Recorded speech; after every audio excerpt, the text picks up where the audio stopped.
মাননীয় ইমাম, সালামু আলাইকুম। আসসালাম।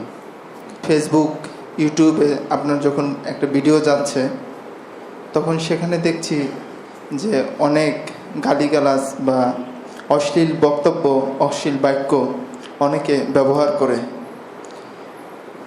অধিকাংশই তারা বিভিন্ন মাদ্রাসায় পড়ে, বিশেষ করে কওমি মাদ্রাসা এখানে বেশি দেখা যাচ্ছে।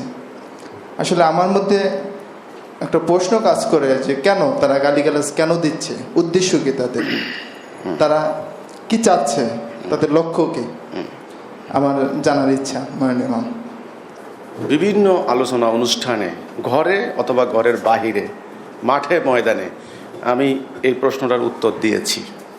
আমার কোনো বক্তব্য যদি ফেসবুক, ইউটিউব সহ সোশ্যাল মিডিয়াতে আমার যখন যায় বক্তব্যটা, তখন এক শ্রেণীর লোক, তাদের সংখ্যা নির্দিষ্ট। আপনি যদি তাদের প্রোফাইলগুলি দেখেন ঘেটে, দেখবেন নির্দিষ্ট একটা শ্রেণী। তারা কোনো কথা শুনবে না, দেখবে না, যাচাই করবে না। গঠনমূলক সমালোচনা তো পরের কথা। অশ্লীল, অশ্রাব্য এমন এমন গালি যেটা আমাদের আত্মাও কোনোদিন শোনেনি। গালি দিয়ে থামে না, এবার হুমকি, জবাই করা হবে, হত্যা করা হবে, জিহ্বা কেটে ফেলা হবে, দেশ থেকে বের করে দেওয়া হবে। আজে বাজে অপবাদ, ইয়াহুদি দালাল, খ্রিস্টান, কাফের, মুরতাদ, আগাগোড়া কাফের, এগুলো তো আছেই। এদের অধিকাংশই আপনারা দেখবেন মাদ্রাসার ব্যাকগ্রাউন্ড, মাদ্রাসার স্টুডেন্ট, শিক্ষকও আছেন অনেকে, এবং অনেকেই দেখা যাচ্ছে কওমি মাদ্রাসা। প্রশ্ন হচ্ছে কেন, কি কারণ? এই কেনর উত্তর আজকে আমি দিচ্ছি আপনাদেরকে। আজকে যারা মাদ্রাসায় আছেন, মাদ্রাসায় লেখাপড়া করছেন, সেই মাদ্রাসার স্টুডেন্টদের উদ্দেশ্যে আমি প্রথমে কয়েকটি কথা বলবো।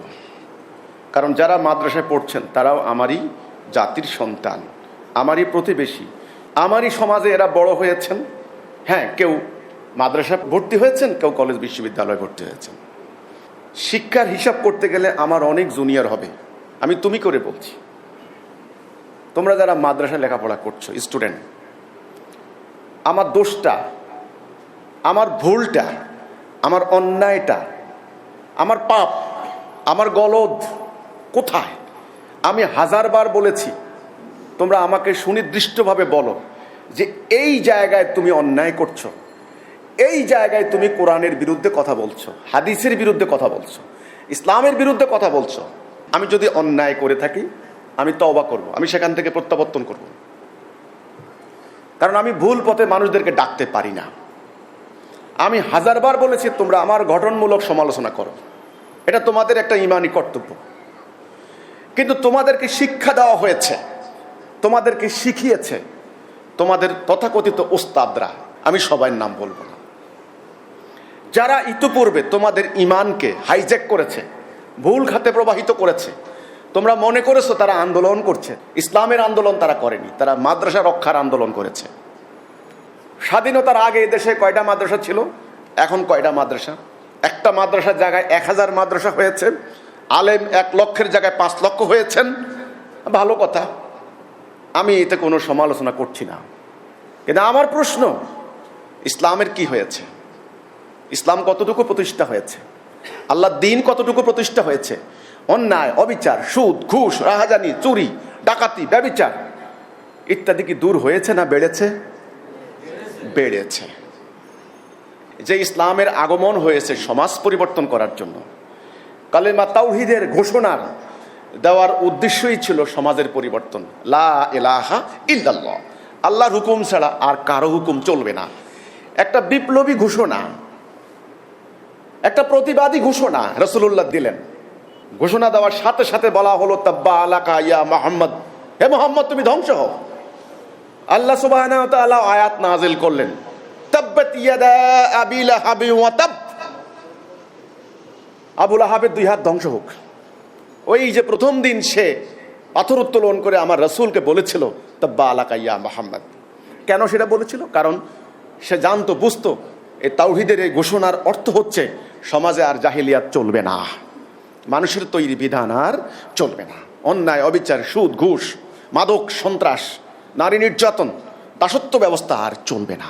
মানুষ মানুষের দাসত্ব আর করবে না, মানুষ আল্লাহর দাসত্ব করবে, হুকুম চলবে আল্লাহর।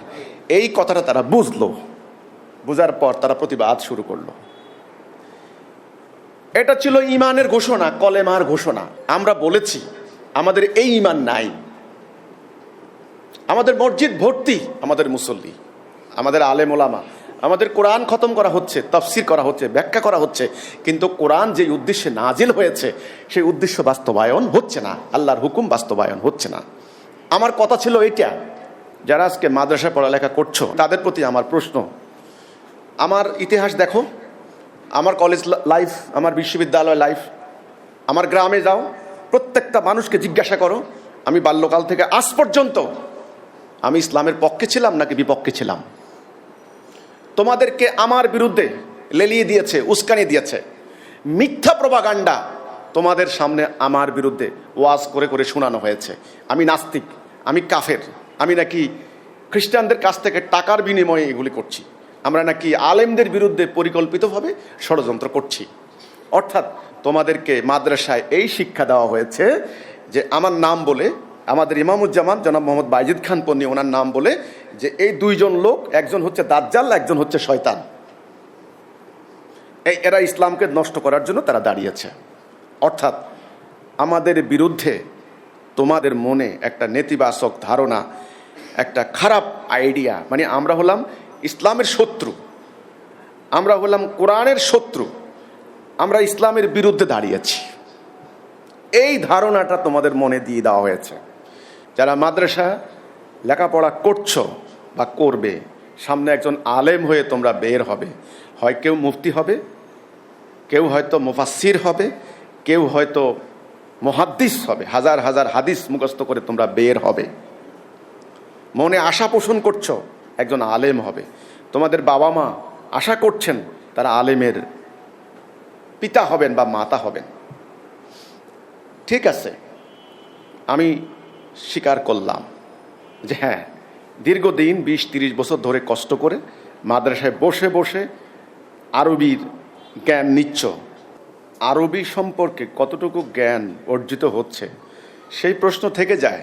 আমাদের কিছু বই আরবিতে অনুবাদ করার জন্য আমি ইসলামিক ফাউন্ডেশনে গিয়েছি, আমি আশেপাশে যত মাদ্রাসা আছে, কওমি মাদ্রাসা, আলিয়া মাদ্রাসা, আরবি জানেন এমন এমন আলেমদের সংস্পর্শেও গিয়েছি। এটা আজকে 20 বছর আগের কথা, যখন ইমামুজ্জামান ছিলেন, আমি তখন স্টুডেন্ট ছিলাম। সবাই একটা কথাই বলেছেন যে আমরা আসলে মাদ্রাসায় পড়েছি, পড়ালেখা করেছি, কিন্তু একটা বই লেখার মতো এই সাহিত্য জ্ঞান আমাদের আসলে নাই। ওনারা অকপটেই বলেছেন। যাই হোক, নিঃসন্দেহে একটা ভাষা শিক্ষার জন্য, কোরআনকে ভালো করে বোঝার জন্য মাদ্রাসায় বসে 20 বছর 30 বছর থেকে কষ্ট করে করে কোরআন পড়া হচ্ছে, হাদিস পড়া হচ্ছে, তাফসির পড়া হচ্ছে, এ সব কিছু পড়া হচ্ছে। হ্যাঁ, এটা একটা কষ্টের কাজ, এটা একটা কষ্টের কাজ, কারণ একটা বিদেশি ভাষা, আরবি আরবদের ভাষা, আল্লাহর কোরআন নাজিল হয়েছে আরবিতে। তো সেই জন্য আমরা এখন ইসলাম বুঝতে হলে আমাদেরকে আরবি জানতে হবে, এটা কমন সেন্স, এটা সাধারণ কথা, সাধারণ জ্ঞান। ওকে, এই যে দুই ধরনের মাদ্রাসা ব্যবস্থা, বাজারে তো আমার বই আছে ধর্ম ব্যবসার ফাঁদে, সেখানে ইতিহাস তুলে ধরা হয়েছে, আমাদের অন্য অন্য বইগুলিতে আমরা তুলে ধরেছি। দুই ধারার মাদ্রাসা শিক্ষা ব্যবস্থা, একটা হচ্ছে আলিয়া মাদ্রাসা শিক্ষা ব্যবস্থা, একটা হচ্ছে কাওমি ঘরানার শিক্ষা ব্যবস্থা। আলিয়া মাদ্রাসা প্রতিষ্ঠা করলো কারা? Direct British. 26 জন খ্রিস্টান প্রিন্সিপাল 146 বছর ধরে তারা বসে বসে একটা ইসলাম তারা শিক্ষা দিয়েছেন। তারা সিলেবাস কারিকুলাম ঠিক করেছেন, কি পড়ানো হবে, কিভাবে পড়ানো হবে। সেখান থেকে হাজার হাজার আলেম বেরিয়ে আসলেন। আলিয়া মাদ্রাসার ইতিহাস ওই বইয়ে লেখা আছে, আমি বলি নাই। এটা ছিল ব্রিটিশদের একটা ষড়যন্ত্র।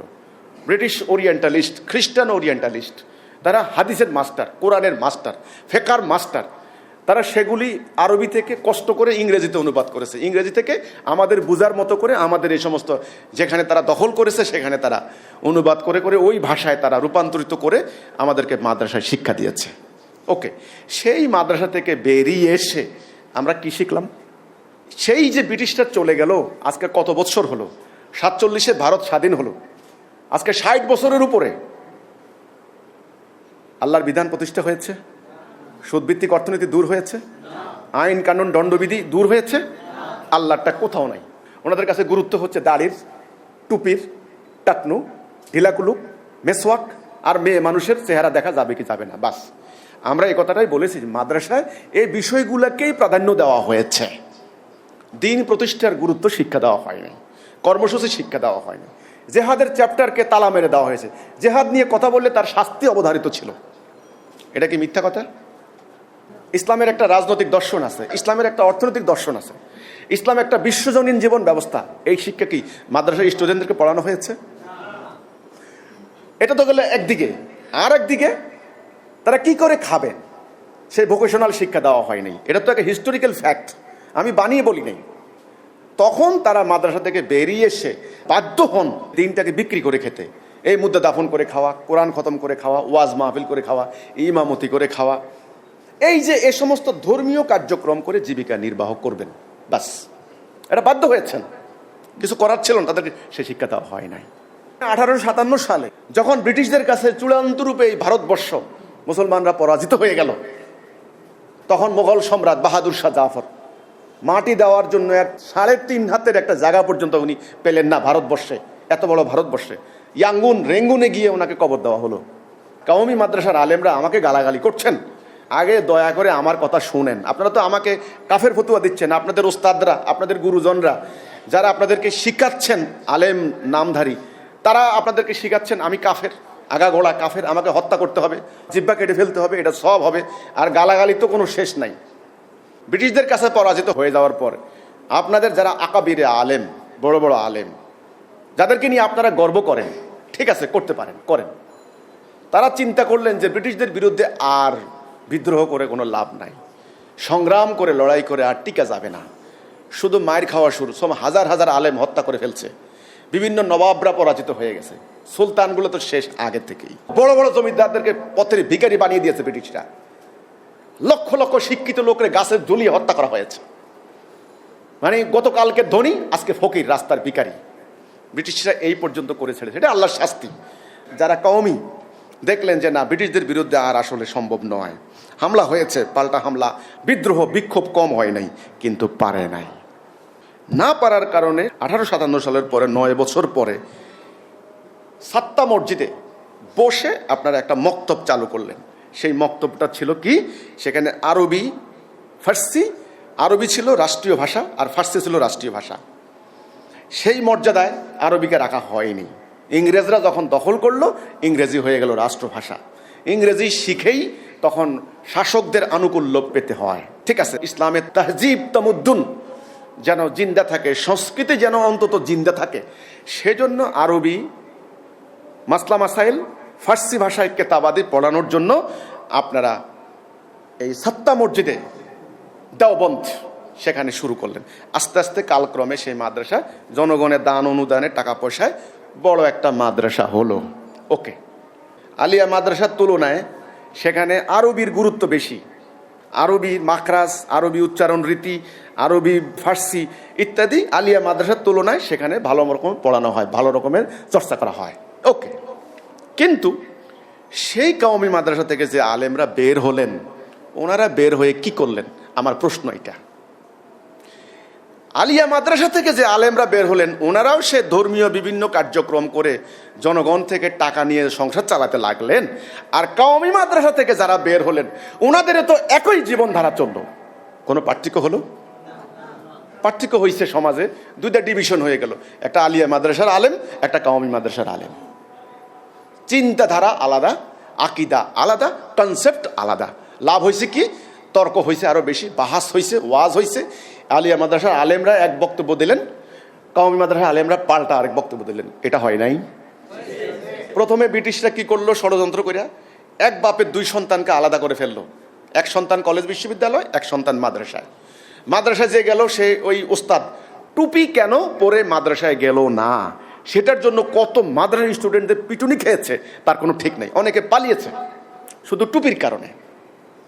জ্ঞান বড় নয়, টুপি বড়। ওকে, সেখানে একটা লেবাস তাদেরকে দিয়ে দেওয়া হলো, টুপি, পাগড়ি, জুব্বা, লম্বা কুর্তা, টাকনু। এই মাদ্রাসা থেকে এই আলেমরা বের হলেন। আর কলেজ বিশ্ববিদ্যালয় শুট, বুট, টাই, শুট, বাস। একটা ব্রিটিশ, একটা ইংরেজ বের হলো। মন মানসিকতা একই বাপের 2 সন্তান, কিন্তু ধরেন বড় ছেলে ছোট ছেলে। এবার বড় ছেলে কলেজ বিশ্ববিদ্যালয় থেকে বের হলো, সে তির্যক দিশে তাকায়, এই মাদ্রাসার মোল্লা কিছুই বুঝে না। আবার আলেম বলে কি, এই কলেজ বিশ্ববিদ্যালয় ফিরিঙ্গির ভাষা শিখছে, এরা কোনো ইমান নাই। তাইলে শুরুতেই এক বাপের দুই সন্তানকে শত্রু বানিয়ে দিল। এরপরে আলেমদের মধ্যে আবার দুইটা ভাগ করে দিল, কাউমি আর হলো আলিয়া। এবার কাউমি মাদ্রাসার আলেমরা এবার গত কয়েক শতাব্দী ধরে রচিত হওয়া মাসলা মাসাইলের কেতাবগুলি, আমার কত হলো 8 বছর 7 বছর যে বাচ্চাটা মায়ের কোলে ঘুমায়, সেই বাচ্চাটা গিয়ে হোস্টেলে থাকে, কষ্ট করে, সেখান থেকে 30-40 বছরে দাঁড়িয়ে আধা পাকা করে বের হয়, তো সে কিছু একটা শিখবে না? কি শিখে বের হচ্ছে? জটিল মাসলা মাসাইল, কঠিন আরবি ভাষা, ফার্সি ভাষা, গ্রামার, এগুলো শিখে বের হচ্ছেন। ওকে, লক্ষ লক্ষ আলেম হলেন, আলেমরা বয়সের ভারে একদম আরো বিজ্ঞ আলেম হলেন, আরো বুজুর্গ হলেন, আরো আকাবিরে আলেম হলেন।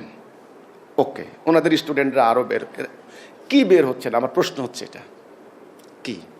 আজকে যে সমস্ত আলেম মাদ্রাসার স্টুডেন্টরা আমাকে গালাগালি করছো, তোমরা দয়া করে আমার কথাটা শোনো। আমাকে হত্যা করতে পারবা, আমি তোমার কাছে আছি, আল্লাহ চাইলে, আল্লাহ না চাইলে পারবা না। কারণ আমি বলেছি আমার কোনো পাসপোর্ট ভিসা নাই, পালিয়ে যাওয়ার মতো আমি কোনো রাজনীতিও করি না। আমি আল্লাহর সত্য দিয়ে নিয়ে দাঁড়িয়েছি। আমি জানি আমার ব্যাপারে পানি ঘোলা করা হয়েছে যেন আমাকে দেখতে না পাও, আমাকে চিনতে না পাও। একটা কালো পর্দা আমার সামনে দিয়ে দেওয়া হয়েছে যেন আমাকে বুঝতে না পারো তোমরা।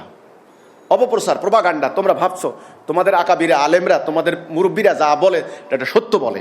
আজকে আমি তোমাদেরকে অনুরোধ করব, তোমরা একটু আমার কথাগুলিকে একটু শোনো। যদি আমি অন্যায় কিছু করে থাকি আমাকে বলবা। এই কওমি মাদ্রাসা হতে হতে আজকের মাদ্রাসার সংখ্যা কত? এক পরিসংখ্যানে শুনলাম 27,000। ওকে, নিশ্চয়ই সুখের খবর, আনন্দের খবর।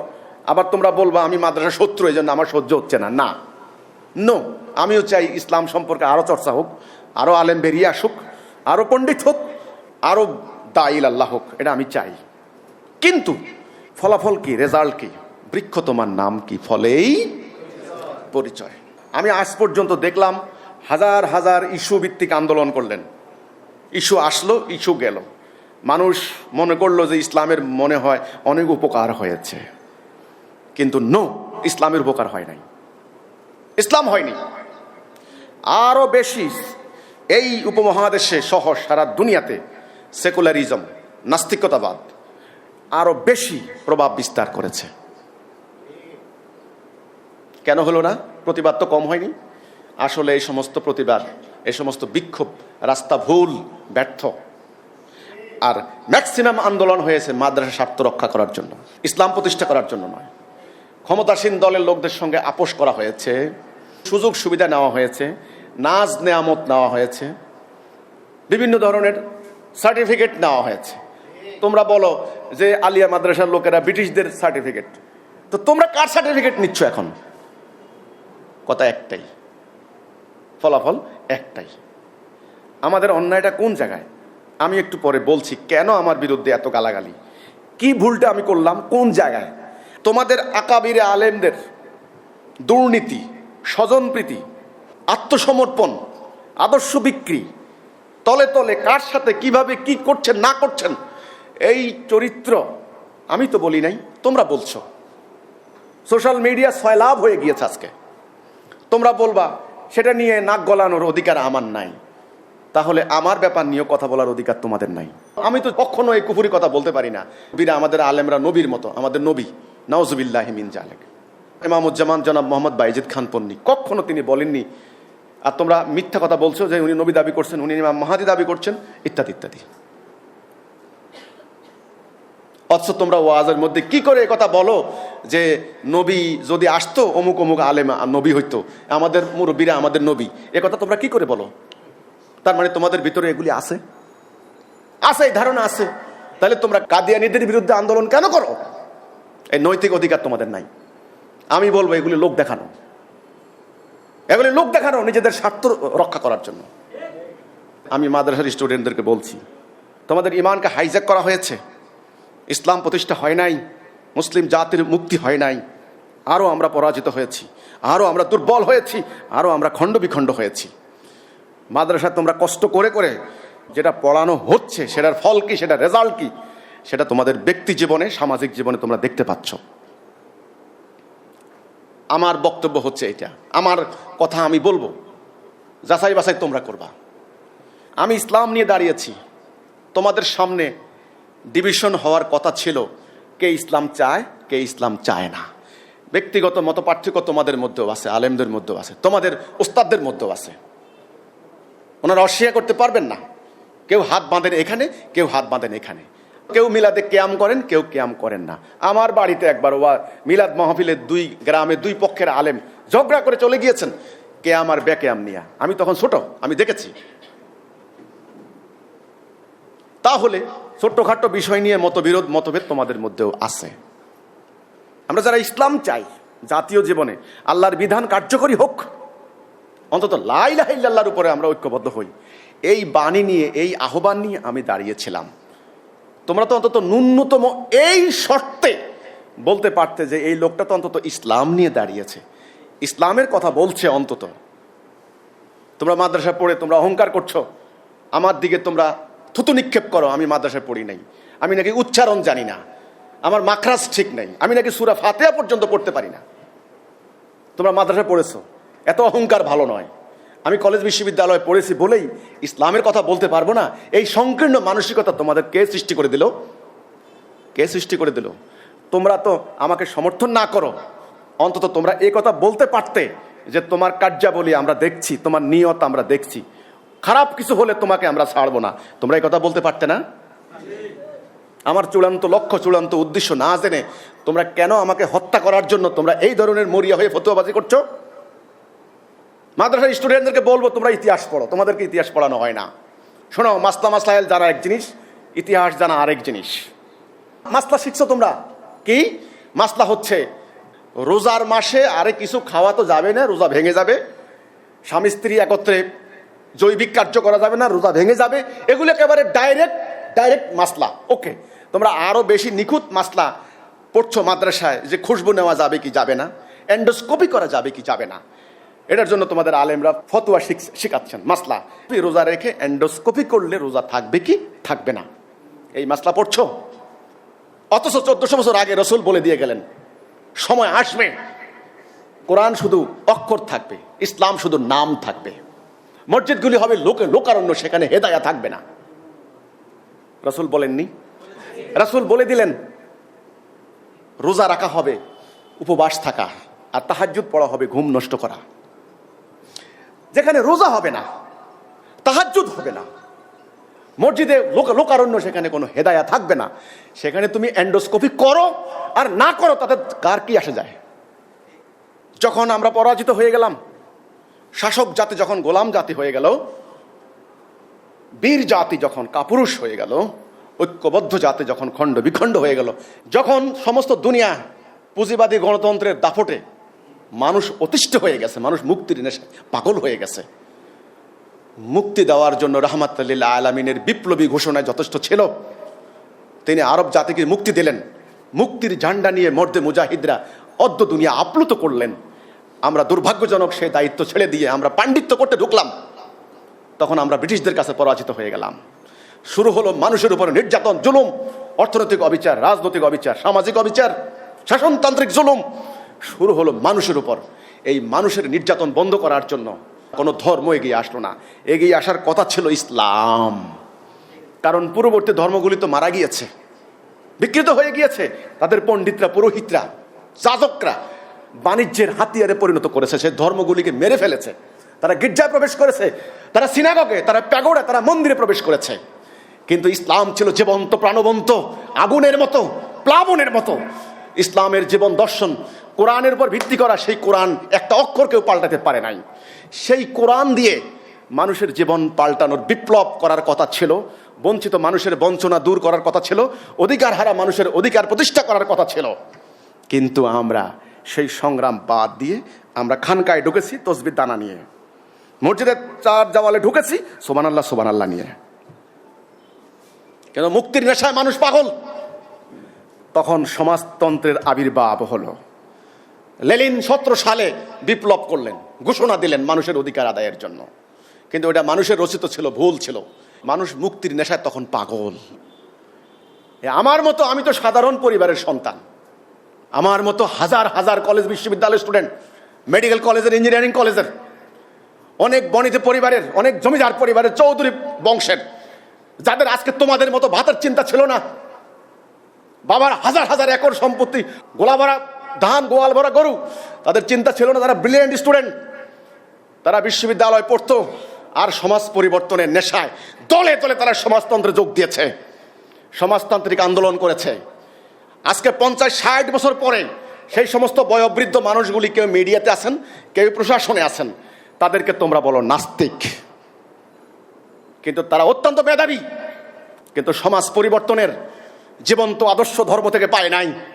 দুর্ভাগ্য, তোমরা যারা দেওয়ার কথা ছিল, তোমাদের আকাবির আলেমরা, তারা পেট চালানো নীতি নিয়েছেন, মানুষের দান দক্ষিণা খেয়ে, ঘরের টিফিন ক্যারিয়ারের মুরগির রান, খাসির রান খেয়ে, কিন্তু সমাজ পরিবর্তনের কোনো কথা তারা বলে নাই।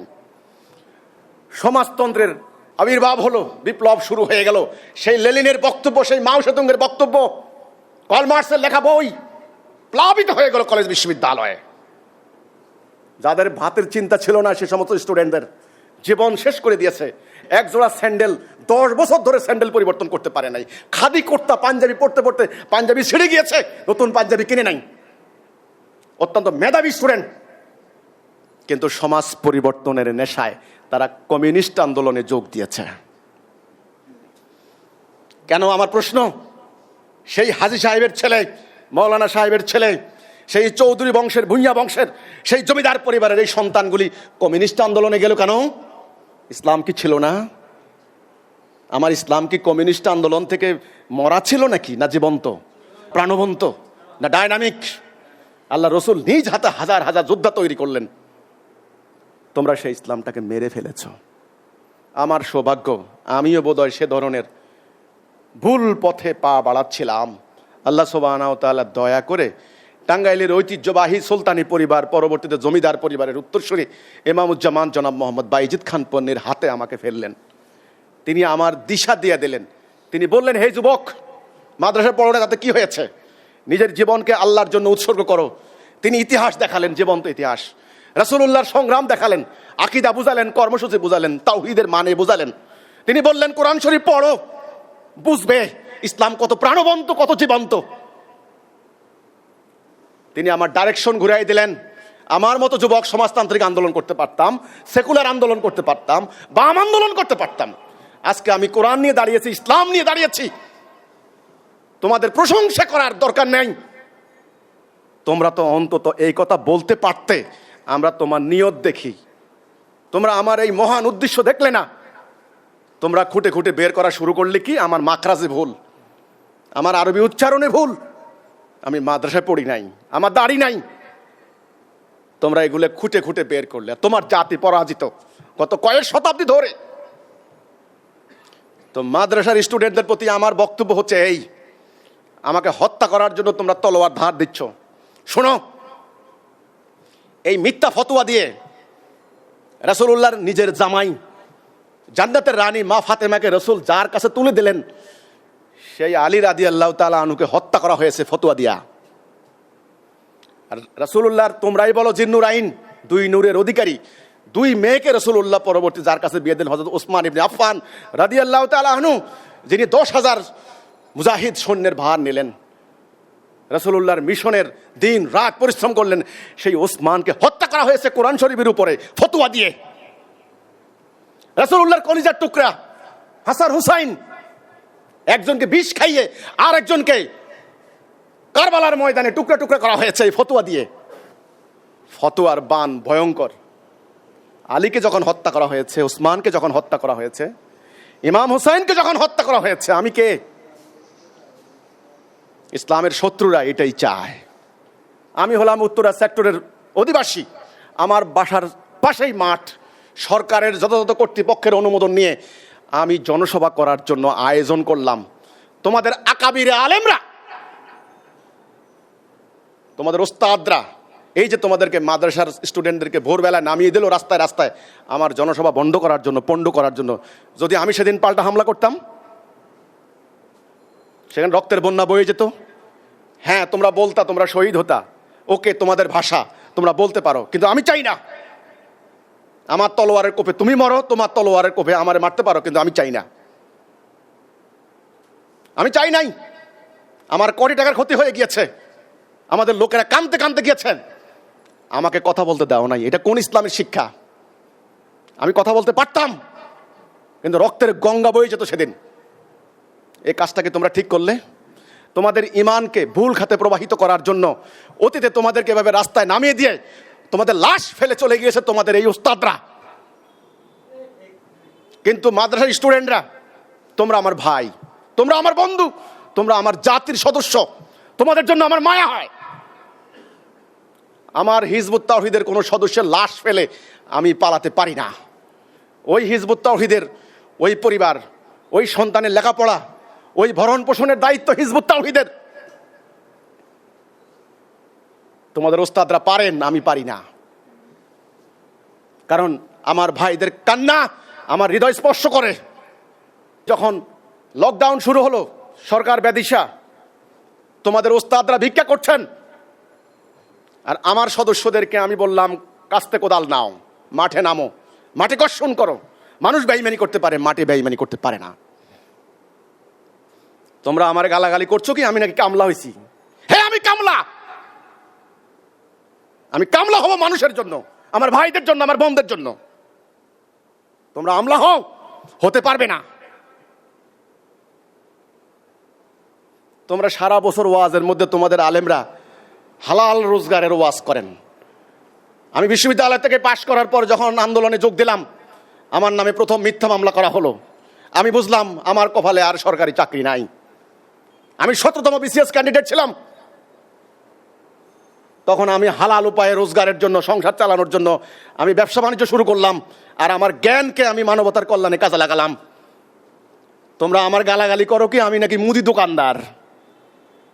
গরুর খামার দিলে আমাকে বলো রাখাল, আমি মৎস্য খামার দিলে আমাকে বলো জাইল্লা, আমি যখন এবার কৃষিকাজ করি, জমি উৎপাদন করি, তখন আমাকে বলো কামলা, আমি যখন এবার ব্যবসা বাণিজ্য করি আমাকে বলো মুদি দোকানদার। তোমরা কি?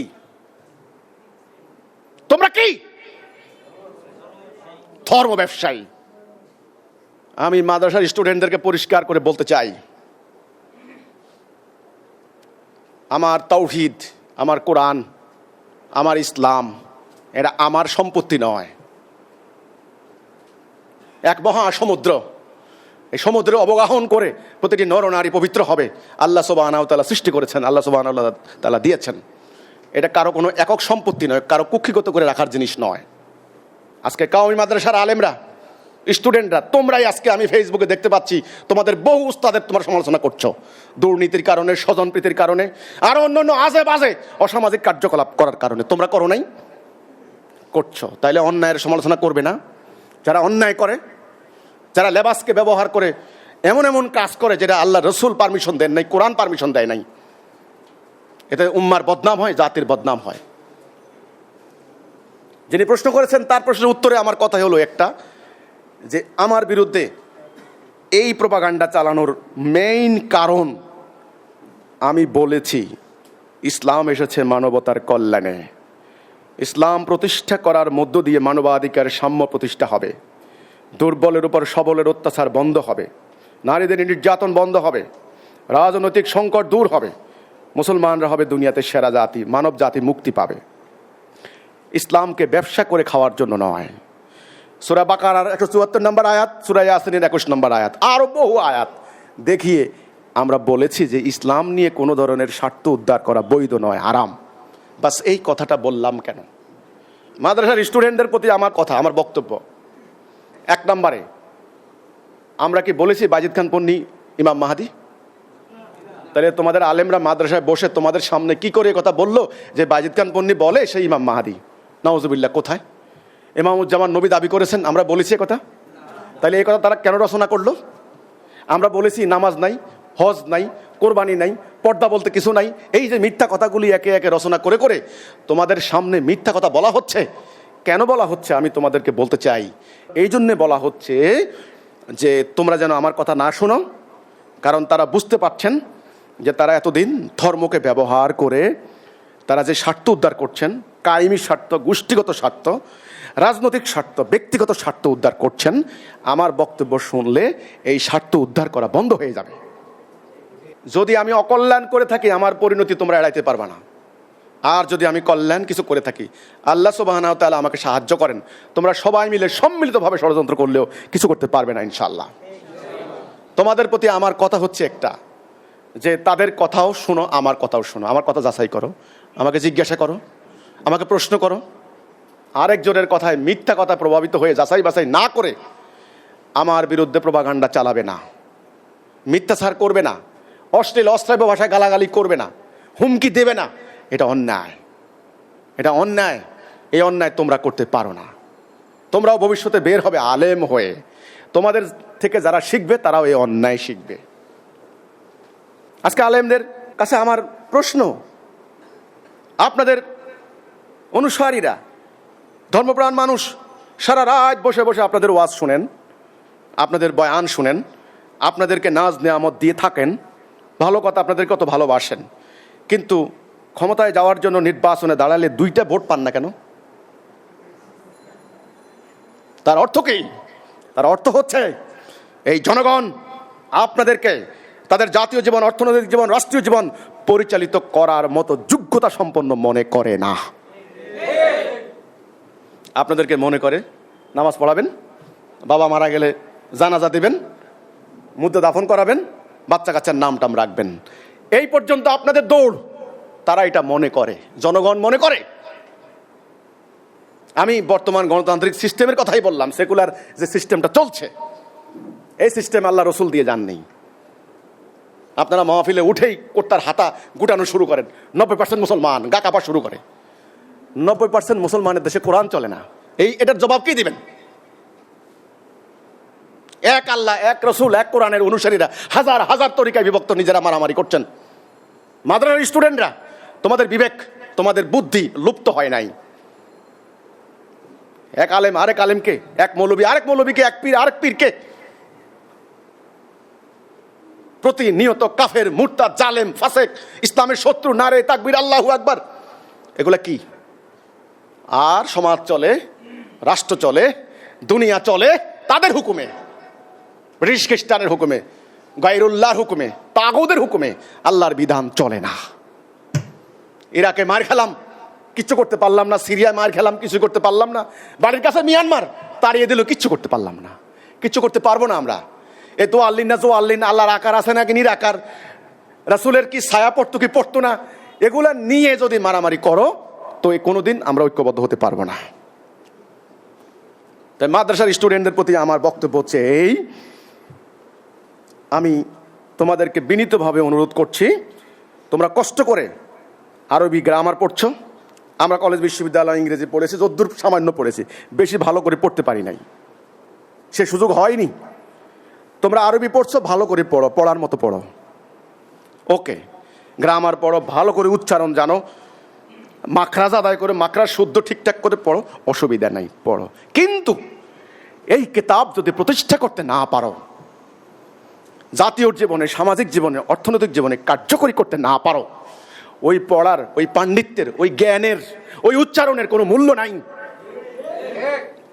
এটাকে প্রতিষ্ঠা করো। ইতিহাস জানো, নবী করিম সাল্লাল্লাহু আলাইহি সাল্লাম তিনি ছিলেন উম্মি, লেখাপড়া জানতেন না। আর ওনার সঙ্গী সাথীরা অল্প কিছু লেখাপড়া, তা তোমাদের মতো এত বড় আলেম ছিলেন না, সামান্য বংশলতিকা পারতেন।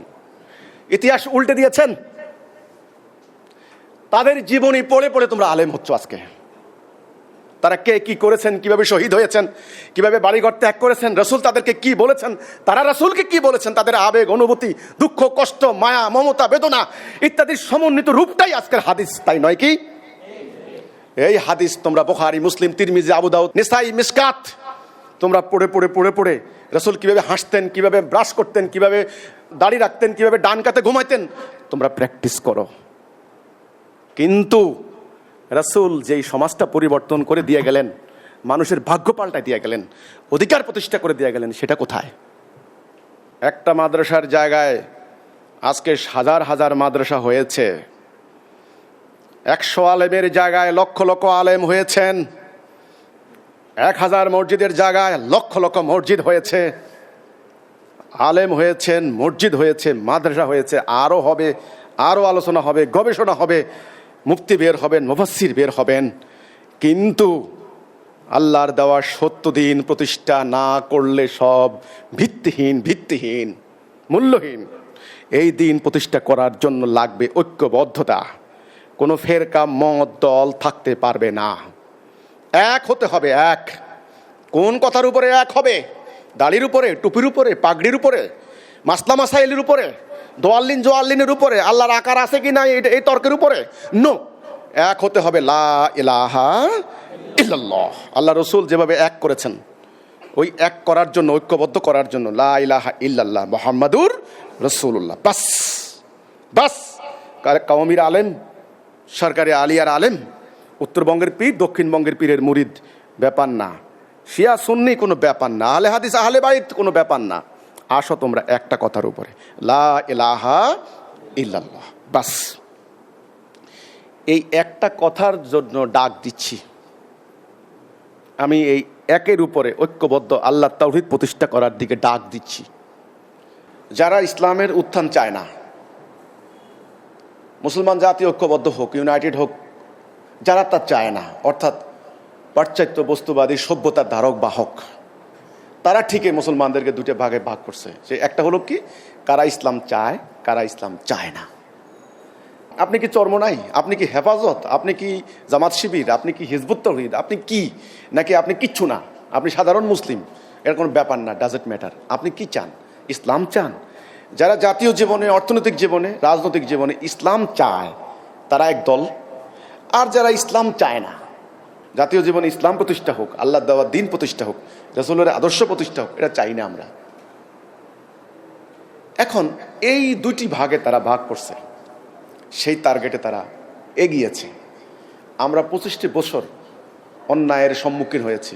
আমাদের ইমামুজ্জামান বলেছেন যে শোনো, তোমরা অন্যায় করো আর না করো এটা ব্যাপার নয়, তোমরা ইসলাম চাও তো বাস। পশ্চিমা সেই সভ্যতার ধারক বাহকরা তারা তোমাদেরকে ওই দলে ফেলেছে। বাস, তুমি খারাপ, তোমাকে টাইটেল দিয়ে দেওয়া হবে, ট্যাগ লাগিয়ে দেওয়া হবে, তুমি জঙ্গি, তুমি চরমপন্থী, তুমি মৌলবাদী, তুমি সন্ত্রাসী, তুমি উচ্ছৃঙ্খল, ইত্যাদি ইত্যাদি, তুমি খারাপ। বাস। তো কথা হচ্ছে, দুঃখ লাগে আমার এখানে এসে, আজকে যারা মাদ্রাসার স্টুডেন্ট তাদের প্রতি আমার কথা, যারা ইসলাম পড়ছো, তোমরা পড়ালেখা করছো, কোরআন হাদিস পড়ছো, ইসলামের শত্রুরা আমাদেরকে দুইটা ভাগ করলো, ইসলাম চাও, ইসলাম চাও না। আর আমরা কি করলাম? অপোজিট।